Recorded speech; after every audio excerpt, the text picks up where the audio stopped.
Hey everyone, it's Melissa with Build a Better Bakery. I would love to take this opportunity to walk you through what I would suggest be in your bakery business contract. Now, I already have a contract made up in the shop. You may or may not have it. This is for a person who wants to know more about the contract, or maybe you're a DIY person and you want to do it at home. That's cool too. It may take you a few hours. I have mine on a Word document, a Google Doc. You can do it however you want. It's pretty easy to set it up that way. I'm just going to go through the sections and describe a little bit about them so that you know what the biggest, most important parts that you need to have in there are. Normally, when you go from hobby to professional, you don't really have a good contract. It might take you some time to create one. So this is a good step in the right direction. Again, if you want the one in the shop, it's already there, ready to go. And it is possible for you to just purchase it. It's like $7, I think. Purchase it and just put all of your information in, read everything, make sure you agree, and then you can start using it right away. If you want to DIY it, here are the sections. So I suggest you start with, and I'm just looking at mine on the computer here because I didn't want to print it out. So I'm looking at it on my computer. You definitely want to start with consultations and tastings. So this is like one of the first times you would come in contact with a customer. They need to know what to expect. Does it cost money? Is there a deposit? How do I set it up? How many, what flavors, how many flavors can I pick for a tasting? All of that stuff. You need to have it in here in writing. The next section is order placement. So you need to tell your customer, how can you order from me correctly? How can you order in a way that will get you a spot on my calendar?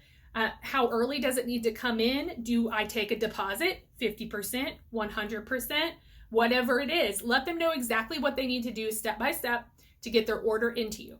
If you're getting lots of questions about your ordering process, this is where you can completely lay it out and you can just direct people to the contract. You don't even have to explain it anymore.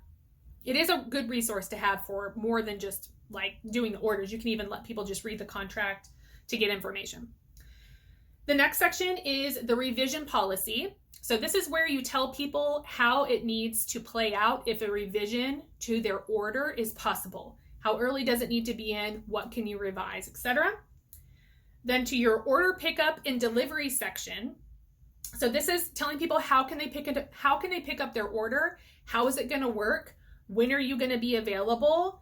If you are going to deliver it, how does that work? Anything they need to know beforehand so that everything goes smoothly.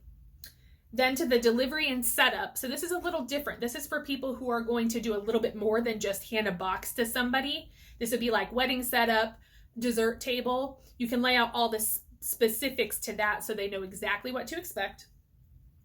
Then we're moving down to the allergen policy, which is especially important because people have allergies and you don't want to be held liable for something that was in the contract and the client chose to do something else. So if someone's allergic to peanuts, you can say, I will sanitize and do my best, but this is not a peanut-free facility. Like let's say you eat nuts and you're at home or whatever.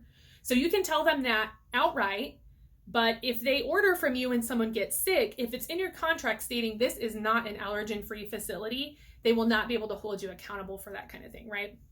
Because allergies are really scary, so you need to make sure you have that one in there. Then down to the product care section. This is you helping your customers help themselves, giving them tips on transportation, do's and don'ts of moving things like cakes. How do you cut the cake? How do you store the cake?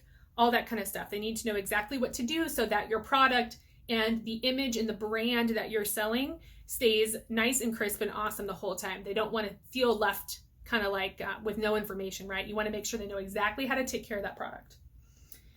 Then down to the rescheduling and the postpone policy. I'm sure a lot of you are getting this right now. It's a little different because it's a pandemic, but when normal rescheduling or postponement, you have to set some boundaries because people cannot be postponing forever, right? They cannot be rescheduling 3 years from now and expect to get the same price, right? So you want to make sure that there's some boundaries so that you are being protected as the business owner, but they also have a chance to reschedule or postpone if they need to. Just got to set up some boundaries. You have the cancellation policy. Everyone's is going to be different. You want it to be as strict as yours would be because verbally you can back off on your contract. That's something to kind of an overshadowing umbrella statement for the entire contract. You want it to be very strict and then you can back off if needed, but you cannot make it more strict after the fact, if that makes sense. We have our refund policy, which is very important. I have a really big tip here, and I suggest doing, if you're going to refund any money, make sure that the product gets back to you. So they need to return it. You need to pick it up, whatever it is. You need to inspect it. One of the biggest things that happens to bakers is that people will order from them, and then they will eat the product, and then they will complain about the product, and then they get their money back. And that's the worst, right? So that's why I suggest, hey, you want a refund? That's totally fine. Can you please return the product to me? I want to make sure, if it was dry, I want to check it. If it wasn't the right flavor, I want to check it, whatever it is. That's my suggestion there. I've got a few more in the contract as well, but that's my biggest one. Then we're going down to liability. So this is where you can talk about any kind of insurance or lack of insurance. You can talk about any other liability things that need to be discussed about your particular products. Put them right in there. And then lastly is the photo rights. You just want to make sure people know you're going to be taking pictures of their products. So I hope that was helpful. Jump into the shop to get yourself your contract, your already made contract, or hopefully you can make one at home with this information. I'm so excited for you to have a finished contract in your hands. If you have any questions at all, please send me a message and I will discuss this contract or any other questions you have with you. Thanks for watching.